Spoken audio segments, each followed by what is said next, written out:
jewelries.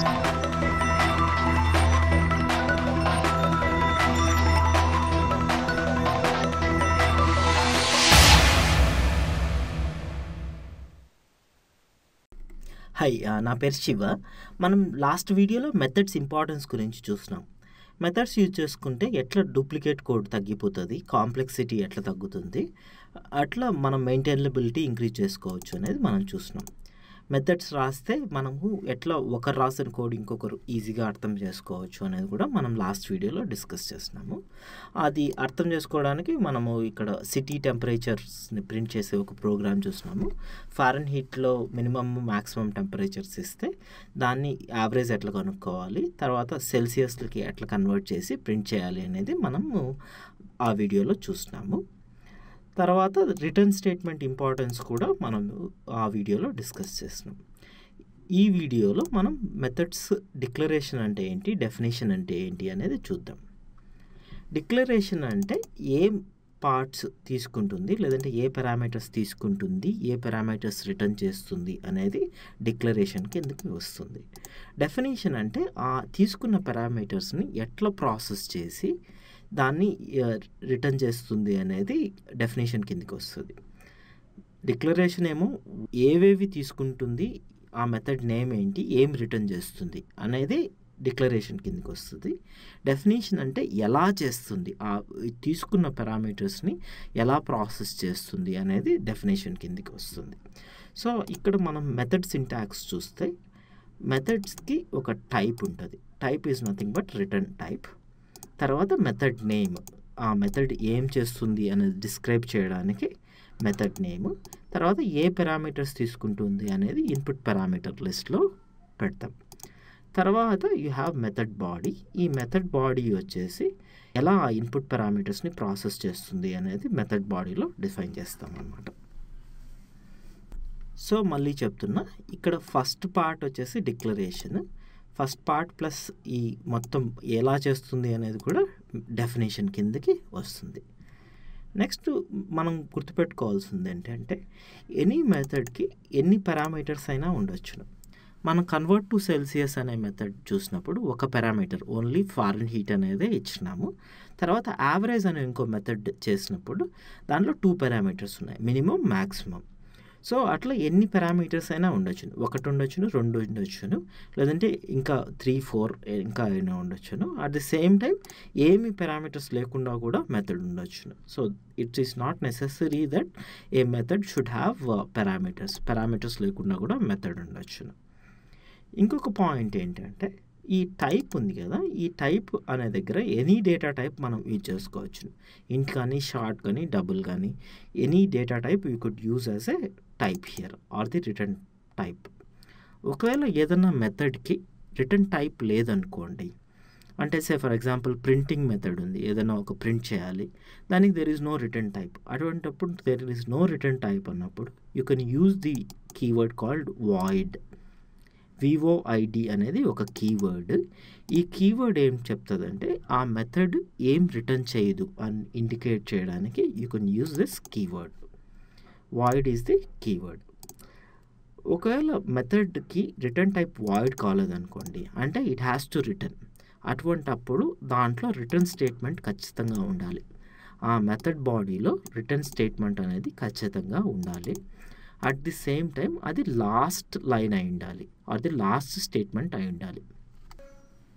ఇంకొక important point ఏంటంటే మనం ఎక్కడెక్కడ వేరియబుల్ యూజ్ చేసుకోవచ్చునో అన్ని చోట్ల మనం మెథడ్ కూడా యూజ్ చేసుకోవచ్చును.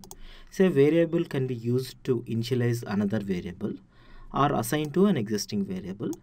Most importantly variables can be used as part of an expression. అంటే ఏదైనా 2 నెంబర్స్ యాడ్ చేస్తున్నాం అనుకో, A+B, అట్లనే A+ మెథడ్, ఏదో మెథడ్ అవుట్పుట్ని కూడా మనం ఎక్స్ప్రెషన్లో యూజ్ చేసుకోవచ్చు. సో ఎక్కడెక్కడ వేరియబుల్ యూజ్ చేసుకోవచ్చునో అన్ని చోట్ల మనం మెథడ్ని యూజ్ చేసుకోవచ్చు. ఇంకొక లాస్ట్ పాయింట్ ఏంటంటే ఇన్పుట్ పారామీటర్స్కి రిటర్న్ టైప్కి దెర్ ఇస్ నో డిపెండెన్సీ. అంటే మెథడ్కి ఇన్పుట్ పారామీటర్స్ ఉన్నాయి కదా అని రిటర్న్ టైప్ ఉండాల్సిన అవసరం లేదు. At the same time return type ఉంది కదా అని ఇన్పుట్ పారామీటర్స్ ఉండాల్సిన అవసరం లేదు.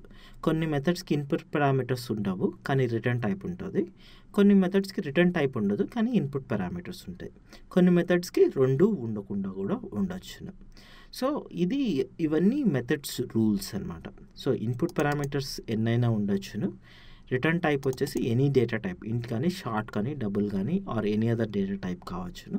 ఒకవేళ ఆ మెథడ్కి ఏం రిటర్న్ లేకపోతే వాయిడ్ కీవర్డ్ యూజ్ చేసుకోవచ్చు. ఒకవేళ మెథడ్ కానీ ఏదైనా రిటర్న్ చేయాలి అంటే మాత్రం రిటర్న్ స్టేట్మెంట్ యూజ్ చేసుకోవాలి. At the same time return statement అనేది ఆ మెథడ్లో లాస్ట్ స్టేట్మెంట్ అయి ఉండాలి. ఇక్కడ ఒక చిన్న ఎగ్జాంపుల్ మెథడ్ ఉంది. ఇది ఏం చేస్తుందంటే యాడ్ చేస్తుంది అనమాట. ఏని బీని యాడ్ చేసి ఆ వాల్యూని రిటర్న్ చేస్తుంది. మన సింటాక్స్ ప్రకారం ఇక్కడ టైప్ వచ్చేసి ఇంట్ అని ఉంది. తర్వాత మెథడ్ నేమ్ వచ్చేసి యాడ్.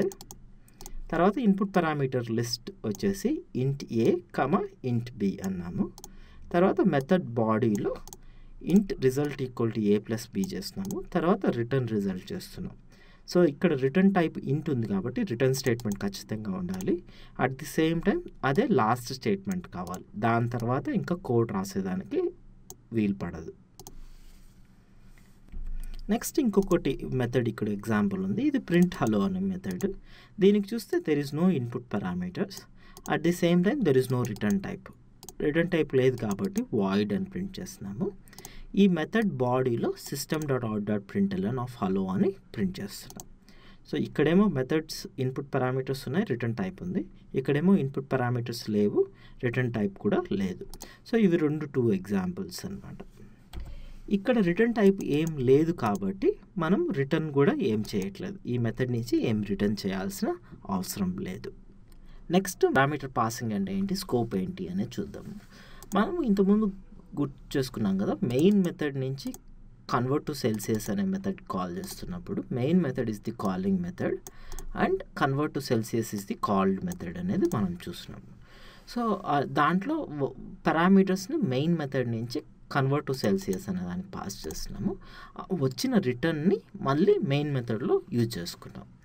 అటువంటి ఎగ్జాంపుల్ ఇక్కడ ఇంకోటి చూస్తున్నాము. ఇక్కడ మెయిన్ వచ్చేసిలో ఏం చేస్తున్నామంటే ఇంట్ ఏ ఈక్వల్ టు 5 ఇంట్ బి ఈక్వల్ టు 6 అనే ఒక వేరియబుల్ డిక్లేర్ చేసి తర్వాత సమ్ అని ఒక మెథడ్ కాల్ చేసి ఆ వచ్చిన రిటర్న్ని సి అనే దానికి అసైన్ చేస్తున్నాం. So sum is the method, A and B are the parameters and వచ్చిన రిటర్న్ టైప్ ఏదైతే ఉందో దాన్ని సికి అసైన్ చేస్తున్నాం. ఇక్కడ మెథడ్ చూస్తే ఇంట్ అనేది return type, some is the method, ఇంట్ ఏ బి అని పారామీటర్స్ పాస్ చేస్తున్నాము. తర్వాత ఇంట్ సి అని డిక్లేర్ చేసి ఏ ప్లస్ బిని సికి అసైన్ చేసి తర్వాత రిటర్న్ స్టేట్మెంట్లో రిటర్న్ సి అని చేస్తున్నాం. ఇక్కడ నుంచి ఏదైతే రిటర్న్ చేస్తున్నామో అది ఇక్కడ ఇంట్ సికి అసైన్ అవుతుంది. సో దీంట్లో A and B are the parameters and sum is the method name. So ఇక్కడ కొన్ని పాయింట్స్ మనం గుర్తుపెట్టుకోవాల్సింది ఏంటంటే మనం ఇక్కడ అదే ఏ అన్నాం, ఇక్కడ కూడా ఏ అన్నాం. సో ఇక్కడ ఇచ్చిన నేము ఒకటే ఉండాల్సిన అవసరం లేదు. సో ఇక్కడ ఏ ఇచ్చి ఇక్కడ ఎక్స్ అయినా ఇవ్వచ్చును, లేదంటే ఎనీ అదర్ నేమ్ ఇవ్వచ్చును. కాకపోతే ఆ టైప్ ఒకటే ఉండాలి. సో ఇక్కడ ఇంటిజర్ టైప్ ఏ ఇంటిజర్ టైప్ కాబట్టి ఇక్కడ కూడా ఇంటిజర్ టైప్ ఏ ఉండాలి. సో మనం ఏ అండ్ బి కాకుండా నేను వేరియబుల్ నేమ్ వేరేగా మార్చినాను అనుకో, ఇక్కడ ఏ అండ్ బి బదులు ఎక్స్ వై ఇచ్చినాను, ఇంట్ ఎక్స్ ఇంట్ వై. డేటా టైప్ ఏమో సేమ్ ఇంటే, కాకపోతే వేరియబుల్ నేమ్ వచ్చేసి different. At the same time Z అనేది కూడా కొత్త వేరియబుల్ డిక్లేర్ చేస్తున్నాం, సి కాదు. సో ఇక్కడ రిటర్న్ జెడ్ చేస్తున్నా కానీ అక్కడ వాల్యూ వెళ్ళి సికి వెళ్ళిపోతుంది అనమాట. సో ఇక్కడ చేస్తున్న వేరియబుల్ నేమ్స్ ఇక్కడున్న వేరియబుల్ నేమ్స్ ఒకటే ఉండవలసిన అవసరం లేదు. ఎప్పుడైతే మెథడ్ కాల్ చేస్తున్నామో ఏ వాల్యూ ఎక్స్లోకి వెళ్తుంది, బి వాల్యూ వైలోకి వెళ్తుంది. తర్వాత ఎక్స్ ప్లస్ వై చేసినప్పుడు ఆ వాల్యూ జెడ్కి చేస్తున్నాము. When you're saying return Z, ఆ జెడ్ వాల్యూని తీసుకెళ్ళి సికి అసైన్ చేస్తున్నాం కాబట్టి సో జెడ్లో ఉన్న వాల్యూ సికి కాపీ అయిపోతుంది అనమాట. సో అందుకోసం మనం పారామీటర్ నేమ్స్ ఏవి ఇచ్చినా పర్లేదు, ఆ పొజిషన్ బట్టి మారిపోతుంది. సో టైప్ ఒకటే ఉంటే చాలు. ఏ అనేది ఎక్స్లోకి వెళ్తుంది, బి అనేది వైలోకి వెళ్తుంది. ఎందువల్లంటే ఏ ఫస్ట్ పొజిషన్లో ఉంది, బి సెకండ్ పొజిషన్లో ఉంది. ఇక్కడ ఎక్స్ ఫస్ట్ పొజిషన్లో ఉంది, వై సెకండ్ పొజిషన్లో ఉంది. ఇంకొక పాయింట్ మనం గుర్తుపెట్టుకోవాల్సింది ఏంటంటే రిటర్న్ చేస్తున్నప్పుడు మనం ముందు ఒక వేరియబుల్కి అసైన్ చేసి మళ్ళీ రిటర్న్ చేయాల్సిన అవసరం లేదు. డైరెక్ట్గా రిటర్న్ ఎక్స్ ప్లస్ వై అని కూడా చేయొచ్చును. సో ఇక్కడ మనము ఇక్కడ int Z equal to X plus Y చేసి రిటర్న్ జెడ్ అంటున్నాం. ఇక్కడ డైరెక్ట్గా రిటర్న్ ఎక్స్ ప్లస్ వై అంటున్నాం. ఇంకొక ఇంపార్టెంట్ పాయింట్ ఏంటంటే చాలామంది మిస్టేక్స్ చేస్తుంటారు. సో మనం కాలింగ్ మెథడ్లో డిక్లేర్ చేసిన వేరియబుల్స్ ఇక్కడ ఏబిసి అని ఉంది, ఏఆర్సి అని ఉంది కదా, అవి కాల్డ్ మెథడ్లో ఆటోమేటిక్గా యాక్సెసిబుల్ కాదు. ఏవైతే పాస్ చేస్తామో దాని కాపీస్లోకి వచ్చి వస్తాయి. ఆటోమేటిక్గా ఇక్కడ డిక్లేర్ చేసినట్టు ఇక్కడ యూజ్ చేసుకోలేం. ఫర్ ఎగ్జాంపుల్ ఇక్కడ ఇంట్ ఏ బి అని చేస్తున్నాను, తర్వాత ఇంట్ ఆర్ ఈక్వల్ టు 21 అని డిక్లేర్ చేస్తున్నాం. ఇక్కడ system.out.println R equal to R అని ప్రింట్ చేయడానికి ట్రై చేస్తున్నాం, కానీ ఒప్పుకోదు. ఎందువల్లంటే కాలింగ్ మెథడ్లో క్రియేట్ చేసిన వేరియబుల్స్ కాల్డ్ మెథడ్స్లో ఆటోమేటిక్గా యాక్సెసిబుల్ కాదు. ఏవైతే పారామీటర్స్ లిస్ట్ ద్వారా పంపిస్తామో అవి మాత్రమే యాక్సెసిబుల్. సో ఇక్కడ ఏబి అనేది డిక్లేర్ చేసి ఇక్కడ పాస్ చేస్తున్నాము. అందుకోసం ఏ వచ్చి A1లో కాపీ అవుతుంది, బి వచ్చి B1లో కాపీ అవుతుంది. కాబట్టి ఇంట్ C1 equal to A1 plus B1 అని చేస్తున్నాం. కాబట్టి ఇక్కడ ఏబి యాక్సెస్ అవుతుంది. కానీ ఆర్ అనేది పారామీటర్ లాగా పాస్ చేయట్లేదు కాబట్టి ఇక్కడ ఆర్ డైరెక్ట్గా యాక్సెస్ చేస్తే ఒప్పుకోదు. So it will give a compilation error. అదేవిధంగా మనం ఏదైనా వేరియబుల్స్ కాల్డ్ మెథడ్లో డిక్లేర్ చేస్తే అవి కాలింగ్ మెథడ్లో ఆటోమేటిక్గా రావు. ఎట్లయితే వేరియబుల్స్ కాలింగ్ మెథడ్లో క్రియేట్ చేసినటివి కాల్డ్ మెథడ్లో రావు, అట్లనే కాల్డ్ మెథడ్లో చేసినటివి కాలింగ్ మెథడ్లో రావు. So for example int A equal to 5 B equal to 6 అన్నాను, తర్వాత సమ్ అనే మెథడ్ కాల్ చేసినాను. ఇక్కడ చూస్తే మీరు ఇంట్ ఎమ్ ఈక్వల్ టు 78 అని డిక్లేర్ చేసినాను, కానీ ఆ ఎమ్ అనేది రిటర్న్ చేయట్లేదు, ఇక్కడ ఎక్కడ డిక్లేర్ చేయట్లేదు. కాబట్టి కంపైలేషన్ ఎర్రర్ వస్తుంది. So system.out.println M equal to M అని ప్రింట్ చేస్తున్నాం అనుకోండి, అప్పుడు మనకి కంపైలేషన్ ఎర్రర్ వస్తుంది. సో ఇది గుర్తుపెట్టుకోవాల్సిన పాయింట్. చాలామంది ఇక్కడ మిస్టేక్స్ చేస్తారు. అంటే వేరియబుల్స్ ఎక్కడో డిక్లేర్ చేసినాం కదా, ఇక్కడ యాక్సెసిబుల్ కావాలి కదా అనుకుంటారు. సో అది కాదు. ఓన్లీ పారామీటర్స్ ఏవైతే మెథడ్కి పాస్ చేసినామో లేదంటే ఏవైతే ఇక్కడి నుంచి రిటర్న్ చేస్తున్నామో అవి మాత్రమే కాలింగ్ మెథడ్ నుంచి కాల్ మెథడ్కి వెళ్తాయి, లేదంటే కాల్ మెథడ్ నుంచి కాలింగ్ మెథడ్కి వెళ్తాయి.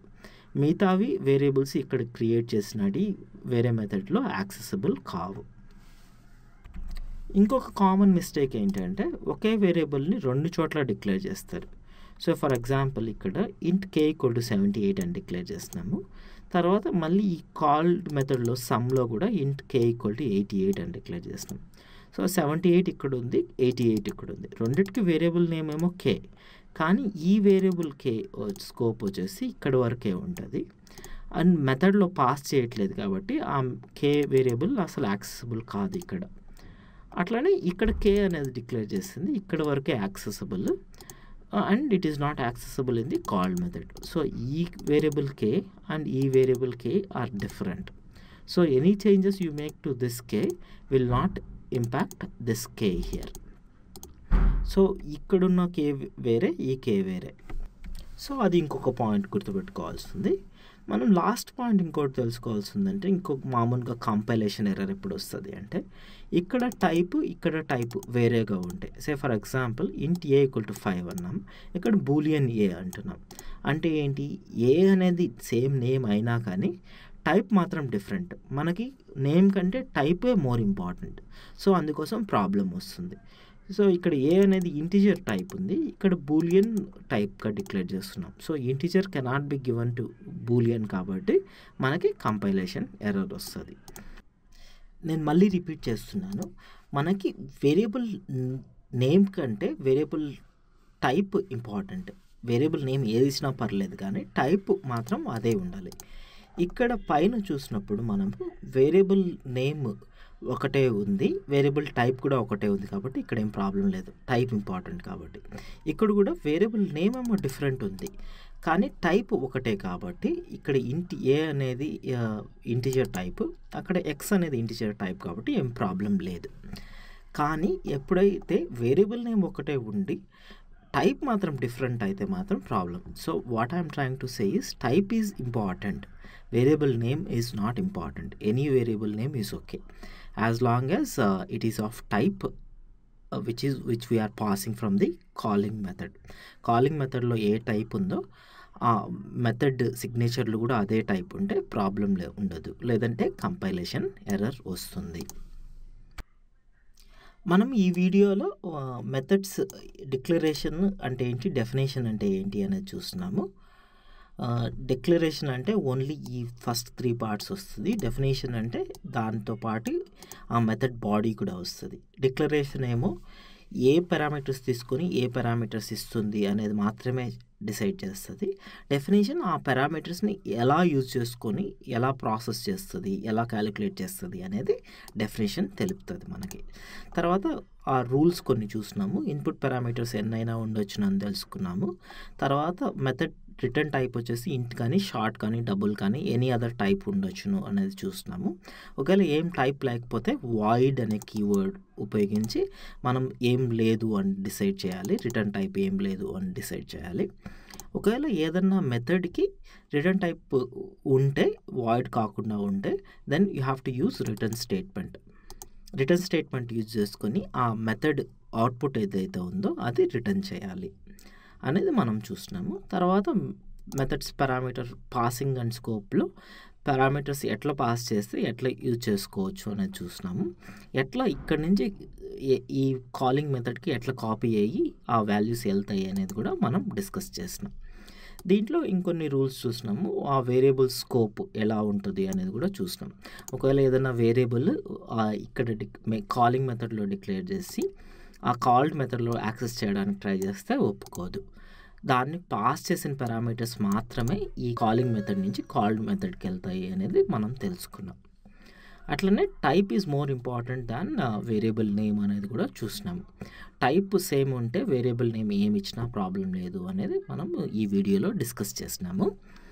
నెక్స్ట్ వీడియోలో మనం సింపుల్ ఇంట్రెస్ట్ క్యాలిక్యులేట్ చేయడానికి మెథడ్ ఉపయోగించి ఎట్లా చేయొచ్చు అనేది మనం నెక్స్ట్ వీడియోలో డిస్కస్ చేద్దాం.